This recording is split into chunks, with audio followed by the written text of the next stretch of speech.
தமிழ் படத்தை மாதவன் கொஞ்சம் குறைச்சிக்கிட்டாரு. அவங்க என்ன சொன்னாங்கன்னா ஓவர் எக்ஸ்போஸ் ஆயிட்டீங்க, யோ நாக்கப்படுங்கிற மாதிரி கேள்வி கேட்குறாங்க.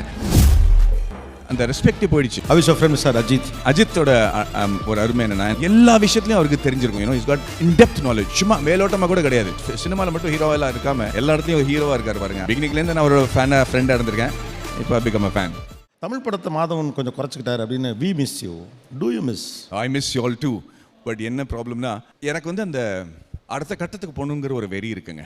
எனக்கு வந்து ஒரு சப்ஜெக்ட் கிடைச்சாலும் சரி, ஒரு இப்போ ராக்கெட்ரி பண்ணும்போது எல்லாருமே என் சொந்த காசு போட்டு தான் அந்த படத்தை நான் பண்ணேன். ஒரு பயம் இருக்கும் எப்போவுமே ஓடுமா ஓடாது அப்படிங்கிறது. பட் அதில் வந்து அந்த படம் பண்ணும்போதே ஒரு எக்ஸைட்மெண்ட் இருக்குது. நம்ம யூனோ ஒரு தமிழ் மனுஷன் இவ்வளோ சாதிருக்கான், அவனை பற்றி தெரியாமல் இருக்கே அப்படிங்கிற ஒரு ஆதங்கம் வேறு, ஒரு இயக்கம் வேறு.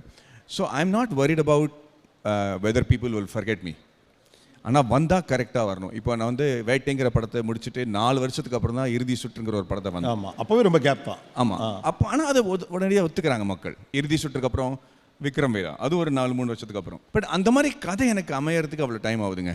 எனக்கு நான் வந்து சர்வசாதாரண கதையில் வந்து நான் ஆடி பாடி மக்களை மயக்க முடியாது. So I am trying to find the strengths to play to. How is your friend Mr. Ajith?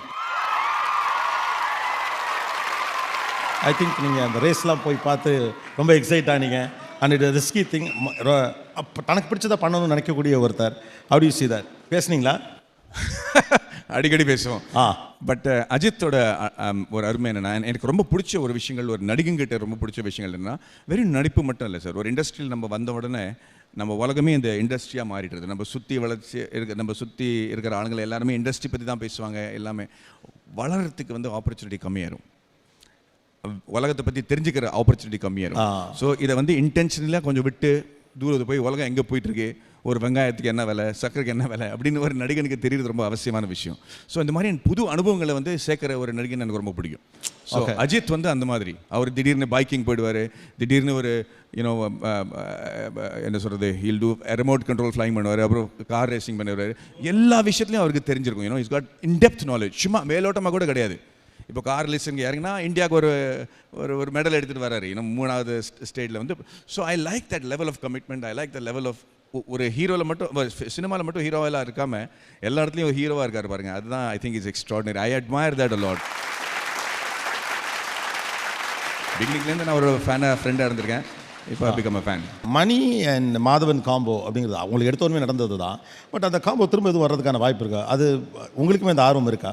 ஒரே விஷயம் வந்து மணி சார் பற்றி நம்ம சொல்லணும்னா, இவன் என்னை கண்டா பிடிக்கும், இவனை என்னை கண்டா பிடிக்காது, இவனை வந்து இவனோட ப்ரொஃபஷனலிசம் சரியில்லை, இல்லை இவங்க ரொம்ப ஸ்வீட்டாக இருக்கான், எப்போவுமே டேட் கொடுத்துருவான் அப்படிங்கிற எந்த வகையில் எந்த விஷயங்களும் பார்க்காம ஒரு கதாபாத்திரத்துக்கு என்ன நெசசரியோ அதுதான் அவர் காஸ்ட் பண்ணுவார்.